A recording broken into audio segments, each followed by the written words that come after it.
Mm. What's going on, everybody? Welcome to another exciting episode of Meet. I'm Troy Rawlings, your host, and I am joined. Right now in these times, I don't usually date the shows, but I am joined. I don't feel like I'm sweating. I am joined by one of the funniest people on the planet, hands down. A comedy friend, comedian, actress, now political analyst. Author, writer, amazing writer. Without further ado, give it up, make some noise wherever you are in the world, in your house, for Alycia Cooper. What's going on, Alycia? Hey, Troy, how are you? I'm good. How are you? I'm good. No complaints. Great. I was getting on it because she put the purple Prince lipstick on for me today. I was like, Got to.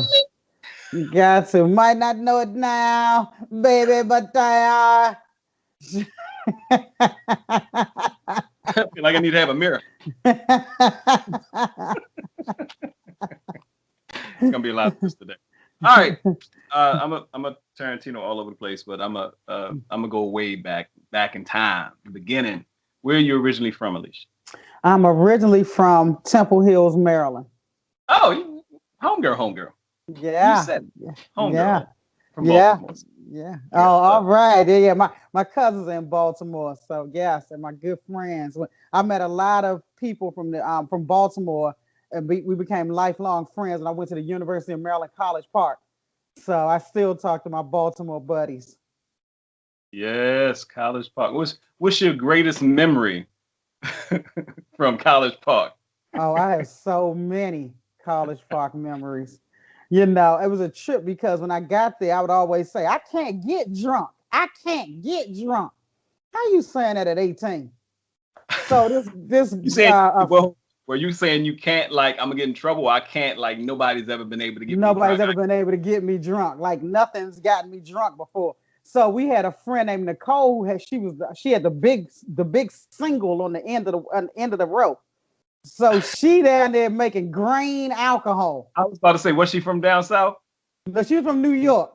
Oh, but she knew how to make that grain. Grain alcohol. Let me tell you, I ain't never say that again. Toe up. Two things that told me up was that and something at the time called Cisco. I don't know if they took it off the market or what, but Cisco was like liquid crack. Look, I just had this conversation last week. Shout out to my man Kevin Peck and Cisco from Drew Hill. People, we were in. We have a chef here in LA. You're here in LA.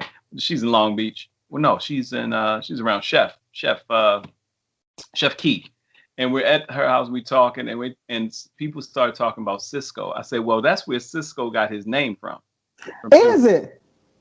Remember, that was like, anything that came through Maryland with Mad Dog 2020, Cisco, and all that. Yeah. Everybody tried Brass. When Brass Monkey was a song, we was all on Brass.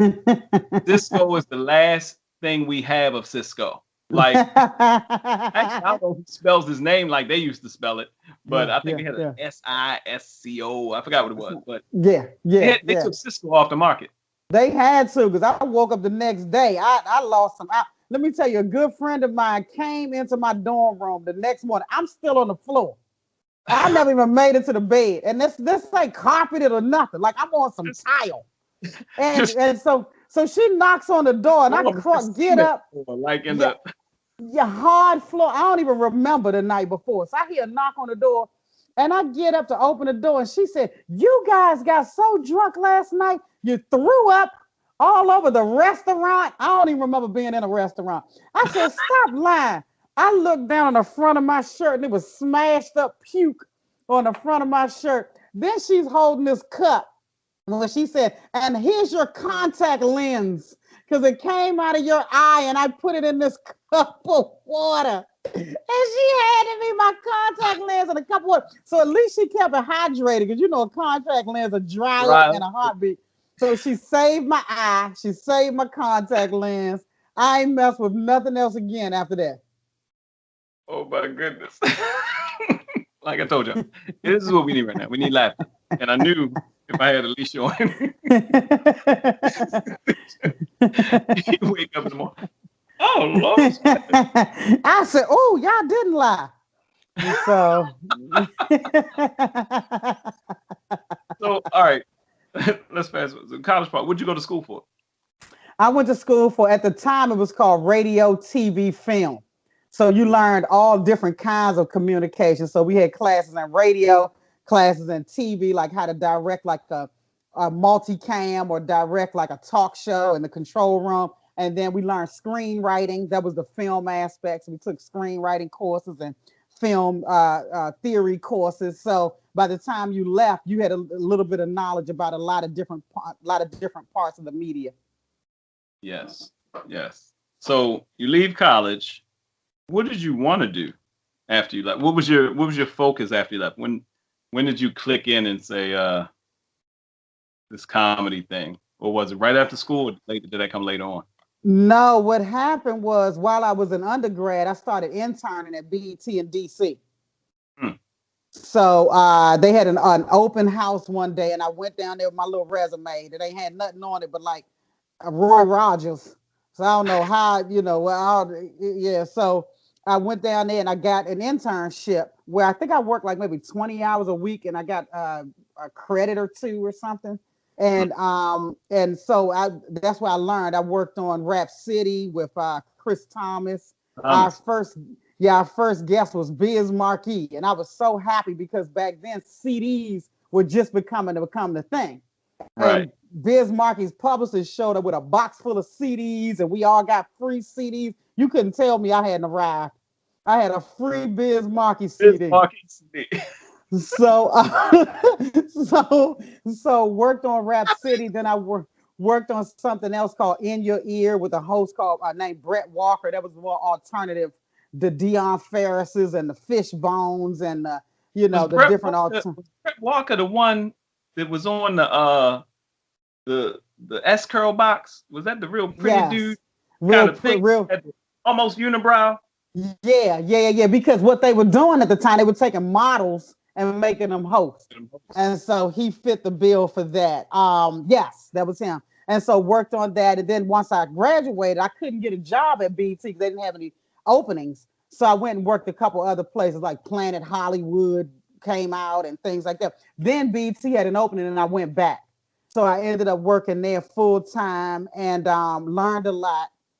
One thing I learned, which I wish African Americans had talked about more, is the benefit of buying stock, because I had an opportunity to let them take money out of each one of my checks for BET stock. Before they went public? Right. Well, way before that. I'm a young Black girl. I don't understand the benefit of you taking nothing out of my already small check. I should have let them take at least $40 a pay period out. And when that thing went public, I would have been looking nice. But nobody explained to me the benefits of stock at that time. And I look back on it, I'm like, wow, they got us in high schools taking dumb stuff, home economics and crap. They should have a class on financial health and financial wellness in high school.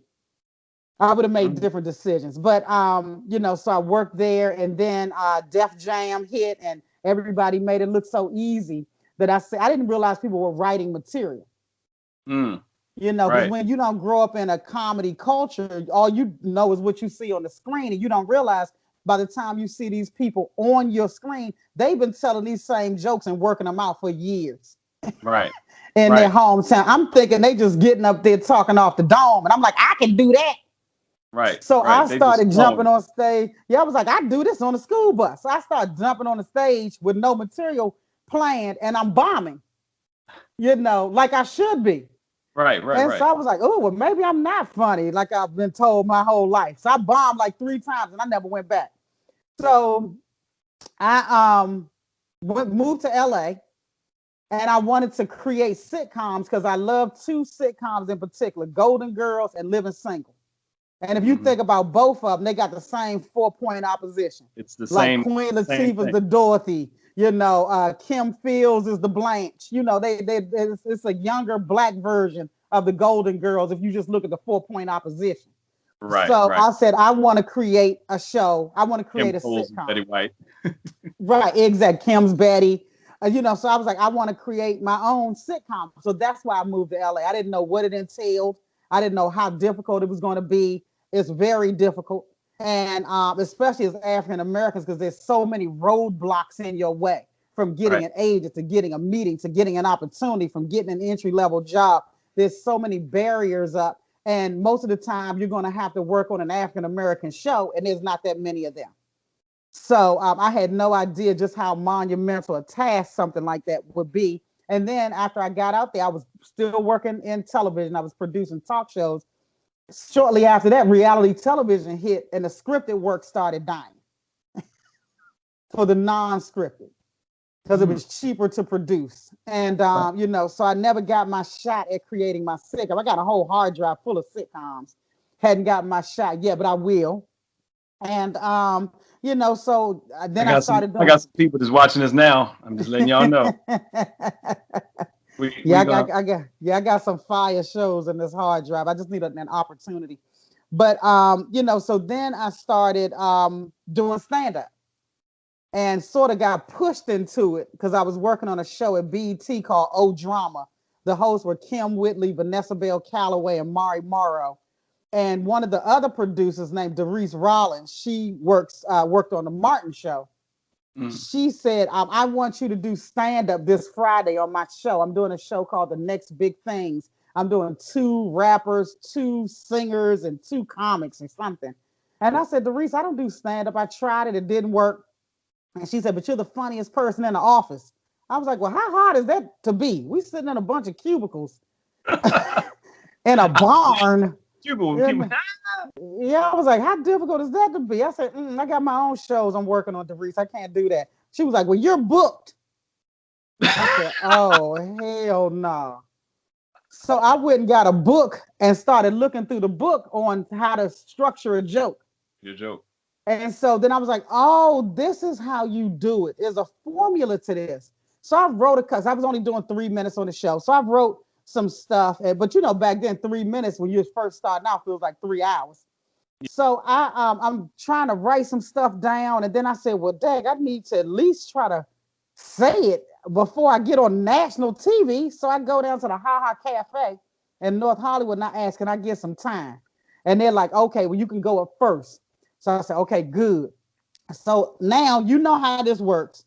Going first sounds like this is a good spot. What you don't realize is these hosts go up and do an hour before you.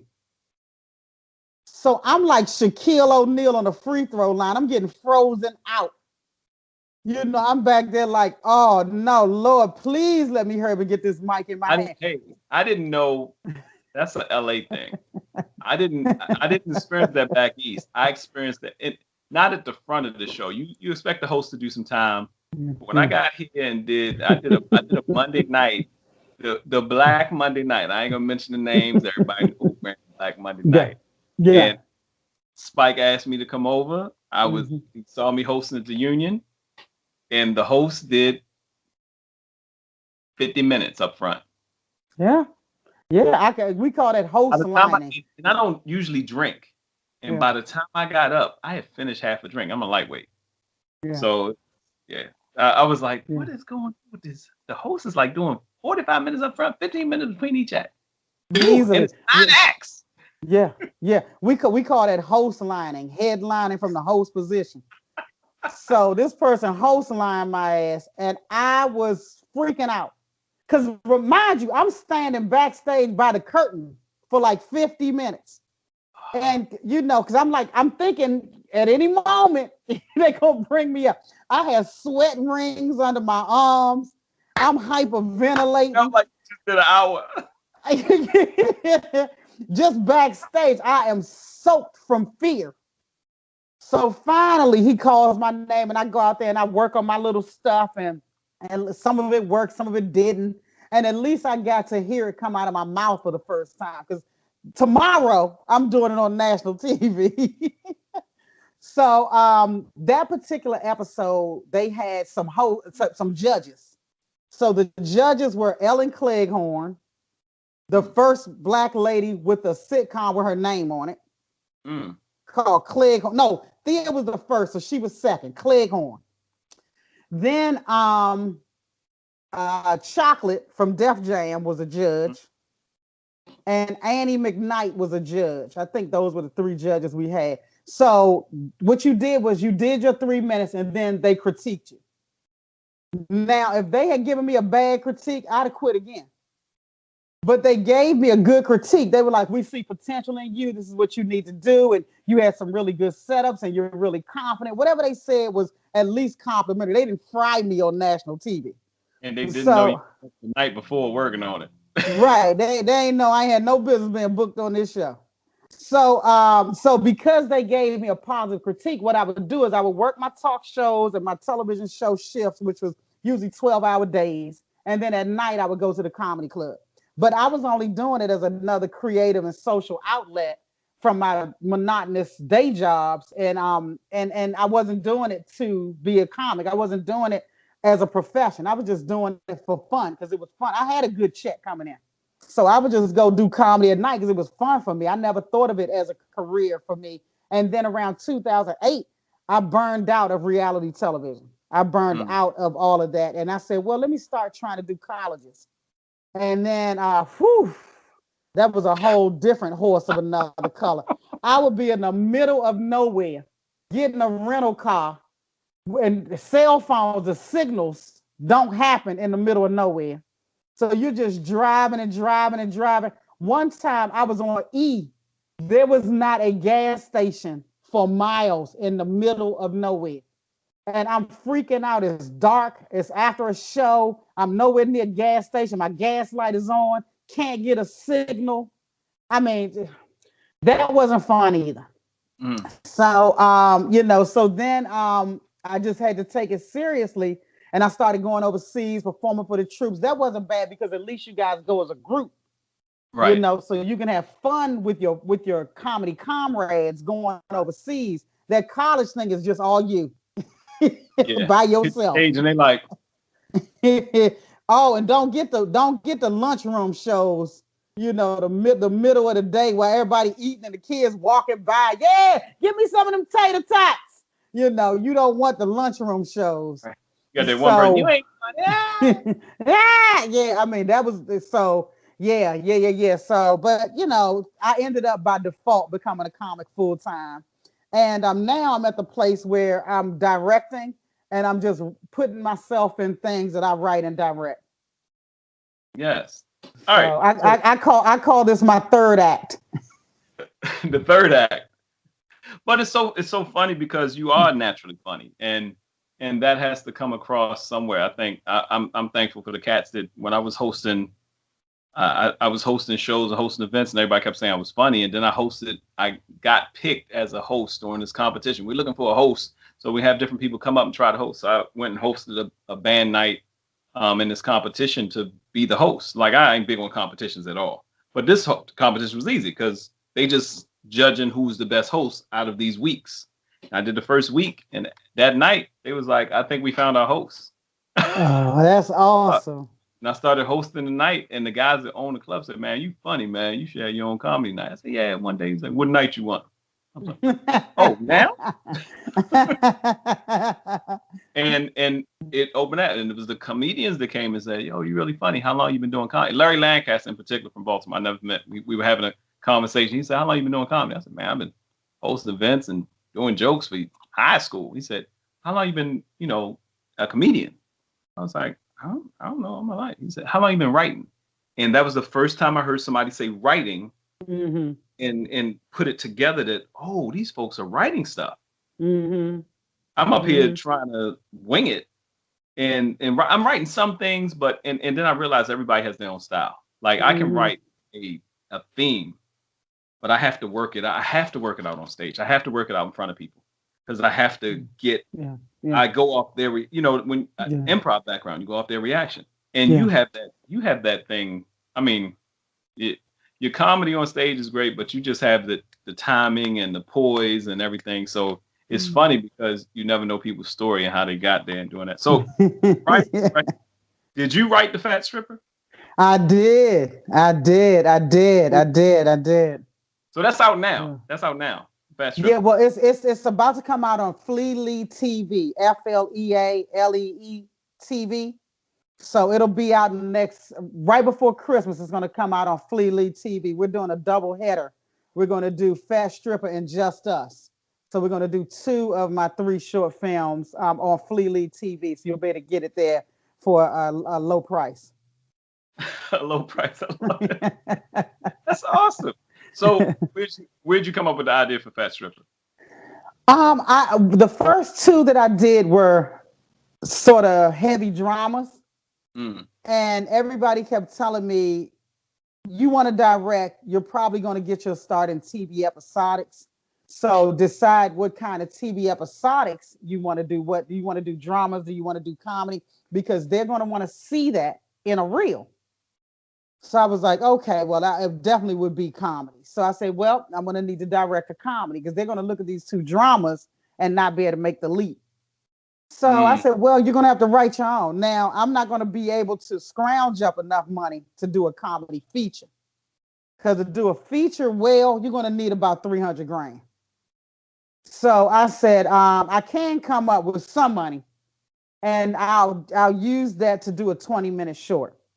Nice. So I said, now, what story would you like to tell in 20 minutes? It has a really good beginning, a middle, and an end, and it's funny. So then I started thinking about the pandemic and how we're all affected by COVID-19. Our work has come to a halt. And so, how... Wait. You did this movie during the pandemic? I did 2 movies during the pandemic. Don't y'all say nothing about no excuses. No excuses. I don't want to hear nothing.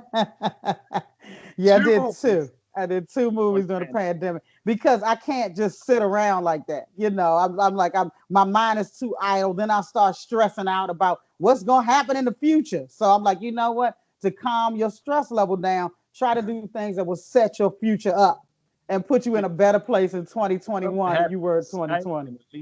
Something happened with Skype and Alycia, like I called her, she's like, oh Lord. I was like, is this Alicia's mom?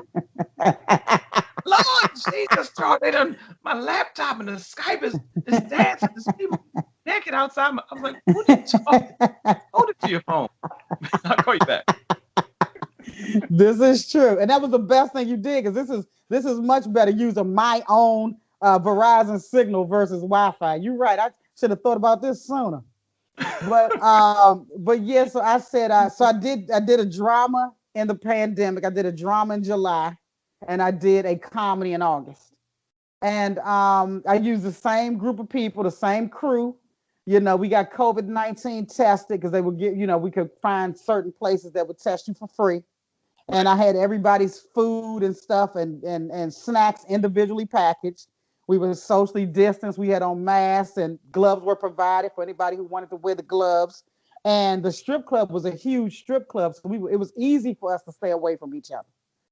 So I had to think of a comedy that I could do in a COVID, and it just came up with an idea of a girl who, because of a pandemic, had to go back to a job she worked 20 years ago that's going to be sneaking people in through the back door, regardless of what the governor says.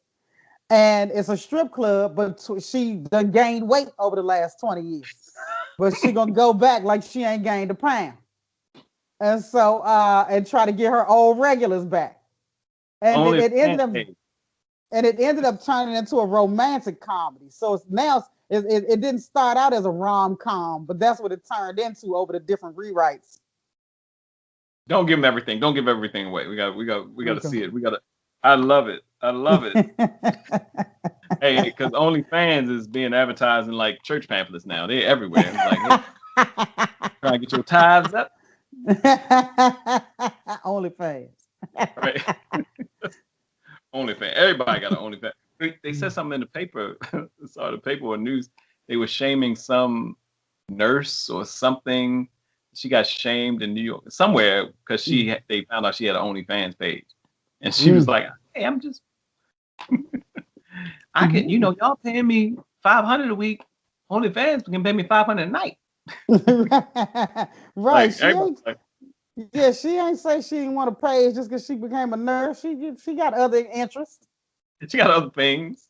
Yeah, she got other things to do. So Just Us is the drama? Just Us is the drama. So yeah, before that, the very first one that I did in 2019 is a half hour called Trade, Trade. So that was the first one. And see, the thing about directing is, in order for you to get the interviews for the jobs, they're going to want to see your director's reel. And to only have one thing on a reel, you're not very competitive. So I had to get 3 things just to be competitive for this work when I turn in my director's reel. So I think these 3 I think that's a good representation of my work. That is amazing, Alycia.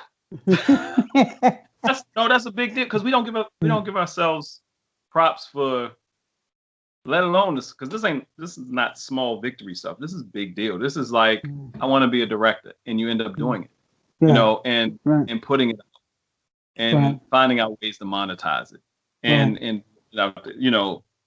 phenomenal. So what suggestions can you give people? Because I've met a lot of people, men and women, who are interested in doing their own production.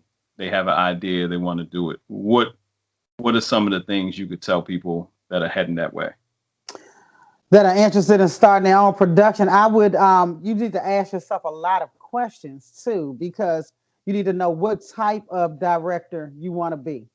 What type? Do you want to do animation? Do you want to do sci-fi?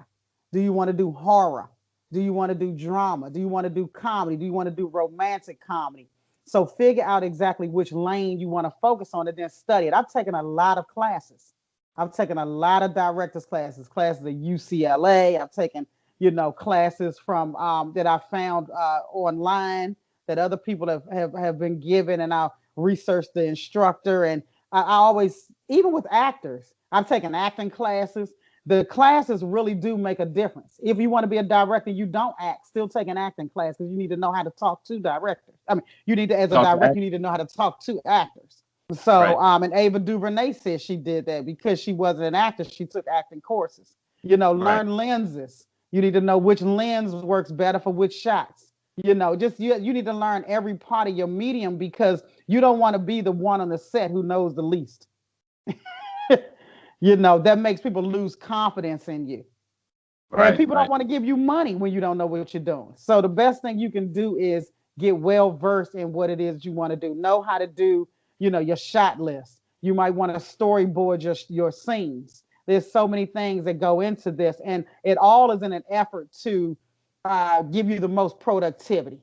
If you go to the set and you're prepared, you can get a lot done in your 12 hours. If you're ill prepared, you'll look around, half the day is gone, and you still on like the 3rd shot. So you just want to, time is money. So the better prepared you can be, the cheaper it's going to cost. And that's why people hire the same directors over and over again. They know that these people can give them the most bang for their buck. And I've been on a couple sets. I've been on sets when it flows like, I remember going to taking the NBC tour, and I tell people, if they're in the industry, there's a lot of people in the industry moved here, and some people lived here. They've never been on any of the Hollywood tours at all. I was like, you need to take some studio tours. If you want to be in the industry, look at what they do. And I went and did the Tonight Show, and Jay Leno was there, and you're talking about a well-oiled machine. And I've always wanted to have my own talk shows and host and stuff like that, but to see that, and he was like, what we doing here? We're gonna, what we do? We're gonna tape, and the tape we do is gonna be live unless something happens, something crazy happens. Then what you see here is what you're gonna see tonight. And they were. It was machine, and coming from back east, working on different projects and seeing how hard it was for people to just do basic stuff and to look at, of course, it's a multi-million-dollar machine now, but yet it's still a professionalism. And I've had people work with me on stuff, and we all, like you say, all day on 3 shots. It's like, we've been out here 4 hours. Like, we just trying to get this one more shot. It's like, there's a 5th side of you. I'm trying to find it. Yes. So directing. So what feels better to you? Is it being in front of the camera or behind the camera?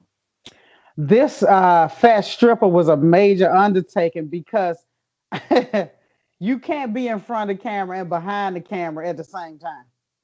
So you have to wear so many hats, and you're trying to stay in character as the lead, but then you got to jump out of character to go As soon as direct you cut, as you got soon to as say you cut. cut. So yeah, exactly. You're literally saying cut. And I mean, it is such a major undertaking, and I'm glad I didn't do it to my third project because it was a lot. I mean, I remember when Denzel, I think he directed The Great Debaters, and he was talking about how exhausted he was afterwards. And I completely get it because when you're in it and you're directing, you're wearing two hats right there. You know, when you're the director, everybody comes to you on that set with their questions. So, and you're trying to stay in your head as the character you're playing. I was about to say. You know, and I'm trying to be funny, you know, so it's like it was a major undertaking. So I learned so much, and I'm glad that I did it on my own dime and nobody else's, because I didn't have that extra stress of the production and the studio is over here watching while we're taping, or I got to send back dailies so they can see what we've done so far and get it approved. That's why I'm glad I did it this way. But Yeah. you know, but let me say this: the difference in doing it in indie, you know, with a shoestring budget, it's a totally different thing when you got New Line Cinema or Paramount or somebody behind you, and they've given you a whole lot of money and a whole lot of resources to do the same thing. What I did Fast Stripper in 2.5 days. If I had some real money, I would have spent the whole day in the strip club. You know, I would have had 80 angles of everything. You know, so Everything. so it's more difficult for me doing it this way than it will Right. ever be for me to do it with a studio behind me. So, got Fat Stripper done. You started doing. You already had the TV um, production and even behind the scenes background. Right. So, when did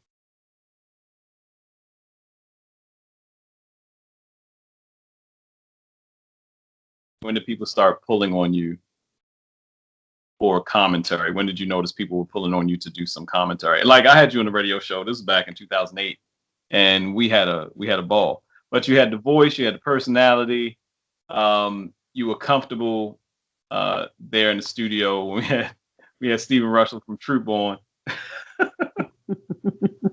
gotta go back and look. It's still on YouTube, y'all. So if you go to Taboo Radio, so on it, that voice you hear in the background yelling.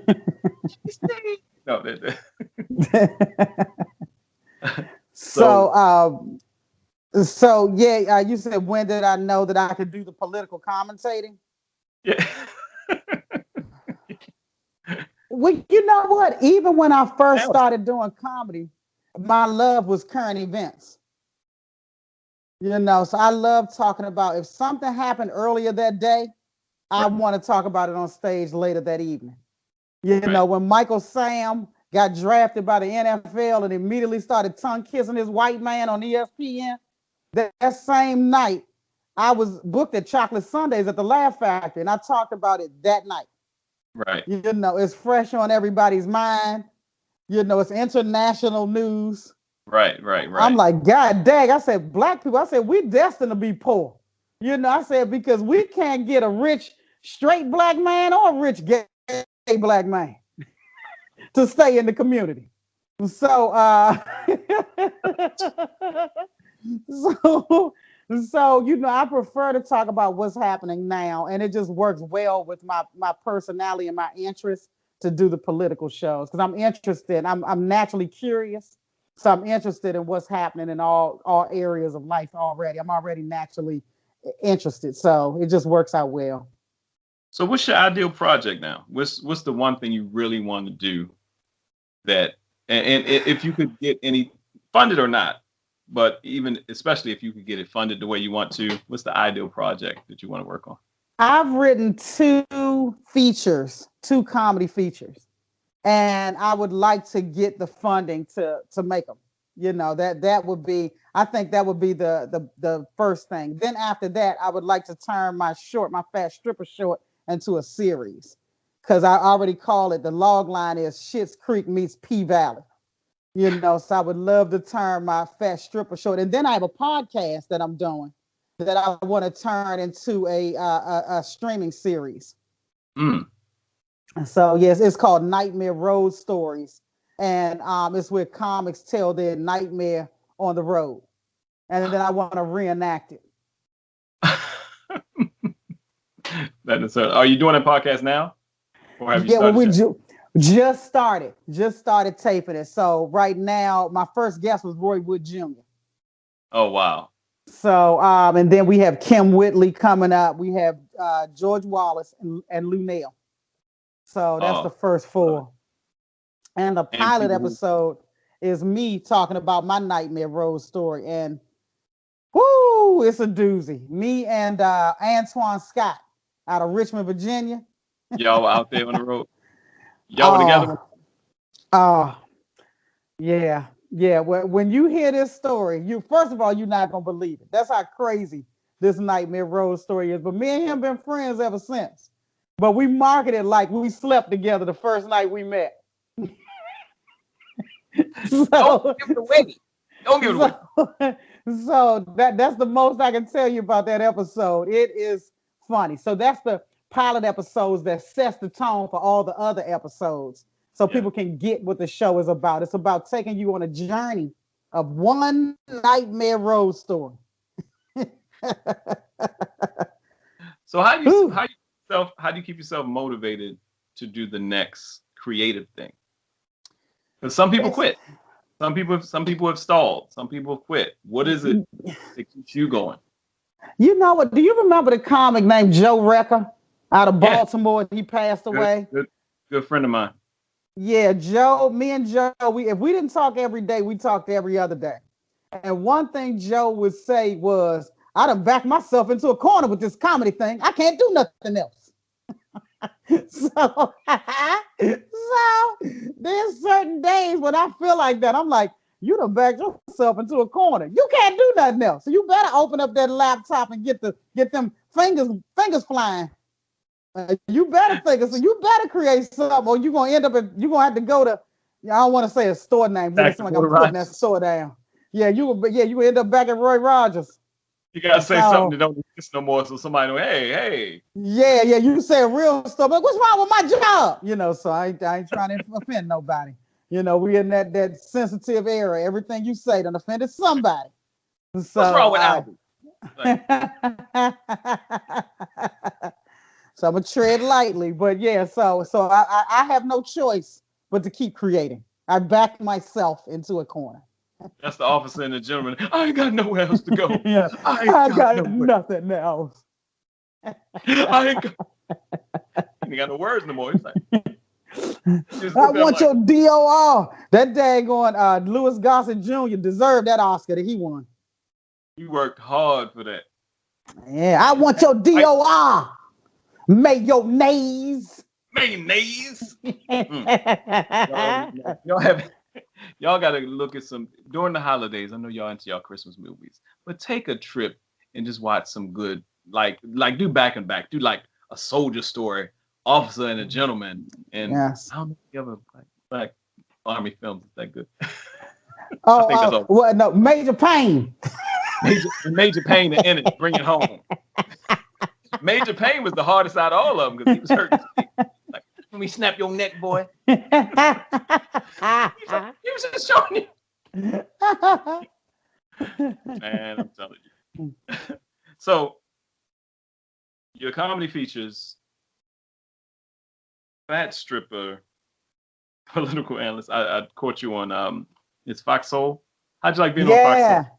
I liked it. I've done it a few times. I've done Tammy's show a couple times. I did Mike and Donnie. So Right. yeah, I like it. I like it a lot. I'll be on there again this Friday. What's that date? Today is what, Tuesday? Tuesday, Friday's the 18th. 18th. So I'll actually be on Tammy's show again the 18th. And so Nightmare Road Story. But if you because I see you probably getting your own show pretty soon. But what would your show or your ideal show be? Would you just want to have a comedy? Would you want to have a comedy special? I'll let you in. Would you want to have a comedy special? Or would you want to have your own show? And what kind of show would that be? I used to want a show. I don't think I'm there right now. don't think that's where I am right now. I don't really want a show. I would like a comedy special. Oh, you would like? Yeah, something that's a one-off, because I'm doing so many different things that I want to be tied down to any one thing too long. If you get a show, you on that set 5 days a week, you pretty much that's all you're gonna be able to do. So Right. I don't want to be bogged down in that way, but a special is something you can do in that one day. Shoot your special for an hour and then go home. So that's more in line with where I am now, and I just want to keep working on my different projects and my different interests, because I got a lot of them. I love it. I love it. All right. Before you get out of here, anything you want to say to people about, I don't know, pandemic, politics, something hilariously encouraging, of course. Well, I mean, the pandemic was a good thing. It forced a lot of people to spend time with their badass kids. Right. And they now know that it ain't the teacher, it's your kid. They look at these kids like, oh, I never knew you had two eyes. They look at these kids, they never pay these kids no attention. So it's wonderful that the Lord forced you to stay in the house and pay attention to your badass kid. Yes. I love it. I love it. And then you learned out just how much you don't remember from, in school, because you're trying to help them with their work, and you overwhelmed. You trying to keeping it together. When you're looking at it, you're like, but you know this. I know you know this. Yes. It's a 5 here. It's a 30 here. You know your 5 times table. You feel yourself getting like, hold up. My daughter shouldn't have to see me taking a deep breath like I'm Anthony Joshua just got knocked down. Yeah, so in this pandemic, people now know they Wi-Fi ain't up to par. Get up off that dial-up and get you some real Wi-Fi. Hotspot ain't gonna work. School Hotspot ain't gonna work. And stop and get dressed. Stop being in the back of your kid video butt naked, trying to cover your nads. You about to get charged with being a sexual predator or something. Put some clothes on. The kids think it's funny though. They will push that button and say, "Let me get out the room." Boom, boom. They sure will. Yeah. You're butt naked, and clean the rooms where y'all having these classes. The room look like Chernobyl. Clean the daggone rooms up before you turn these cameras on. But the best thing about this pandemic is people have to wear masks, because people with bad breath know they got it now. Oh, this smacking them right back in their nose. I'm like, man, what we've been dealing with all this time, Gerald. I did a whole video one day. I just called myself going out the store. I was like, yeah, all right. I was like,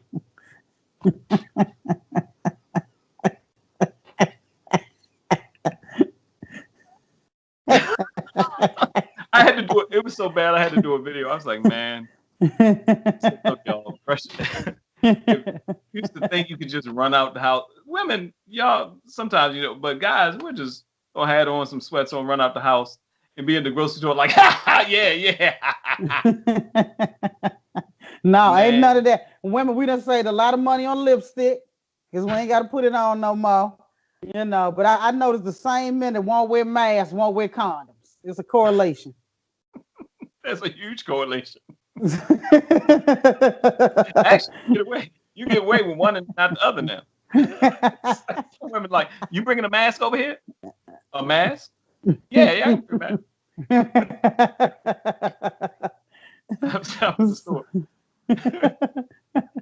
So yeah, it's just this pandemic, man. This pandemic, man. Let me tell you, I done gained the COVID-19.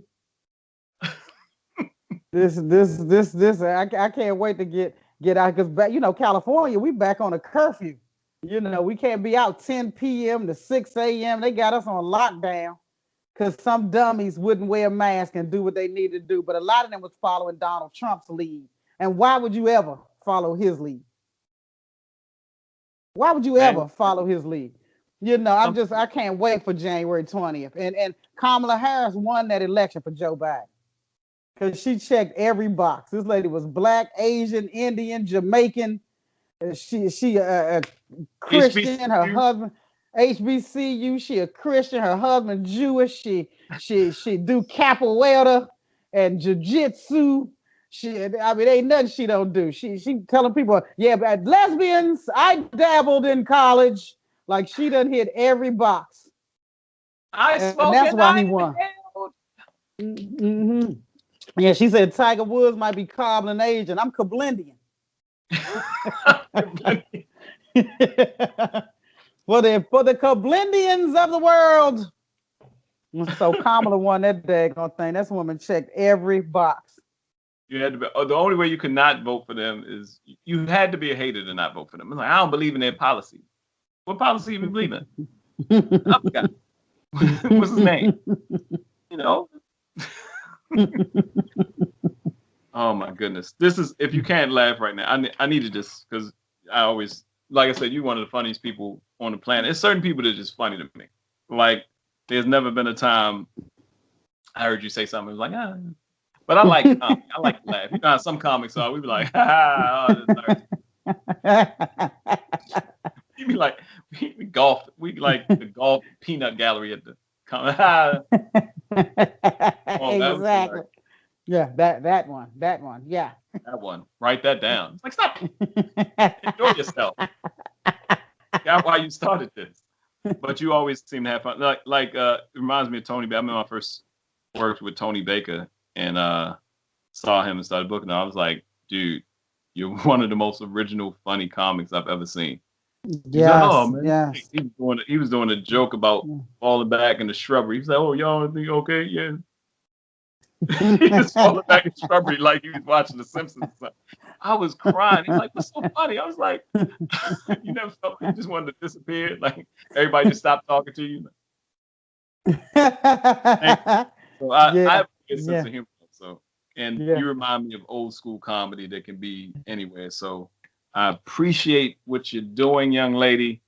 And I gotta keep supporting you. I gotta have you on again. We have some more things coming, but I gotta get you on some live stuff too. But I appreciate you, Alycia. Let everybody know how to get in touch with you. You can get in touch with me on Instagram at Alycia Cooper 2, ALYCIA COOPER 2, and follow my Instagram movie pages. I have a movie page for Fat Stripper. I think it's like at Fat Stripper Movie. Trade at Trade the Movie, I think it is, and at Just Us the Movie. So if you could follow those Instagram pages, I let everybody know when and where they can see the film. So yeah, that would be great. Y'all see me writing, y'all should be writing. Y'all ain't know. That means rewind and right. Yeah, but and like I said, right before Christmas, we'll have the movies up on Flea League TV. So who are they? How did you connect with them? Flea, there's a black-owned company out of Las Vegas. And the guy's name is Dion Lee, but he goes by Flea Lee TV, and he has his own network. So once you see the movies, you can, from your phone, if you have a smart TV, you can just click, and the whole movie will go correspond with your TV, correspond with your laptop. So Flea Lee and I decided we wanted to work together and just push our projects. And his platform is a platform that other people can also talk to Flea Lee and see if they want to put their programs on his platform, because he has a pretty decent following. Yeah. And so we decided to work together and try to help each other build. And those Vegas cats usually work. Is he from Vegas? Yeah, and he works hard. Different type of animal. They were like, it's all kinds of money here. So we gonna let me tell you about it. Let me tell you. Yeah. You're like, okay. So I've been living around money all my life. I know how to get it. Exactly. Vegas cats, they on. Yeah. Are you gonna be the show tonight? Okay. Lily TV. Alycia Cooper, thank you for taking a minute with me. Thank you, Troy. It's always wonderful when I get to talk to you. Yeah, I love it. So make sure all the information will be below and also on the YouTube link, and make sure you follow Alycia. Support. And the most motivational thing she said today, she did 2 movies during the pandemic. So y'all been talking about writing books for years. Y'all been talking about all this stuff. The sister's making it happen, and she's not letting anything stop her. I appreciate you, sis. Thank you. I appreciate you too, Troy. Enjoy the rest of your week. All right. Talk to you soon.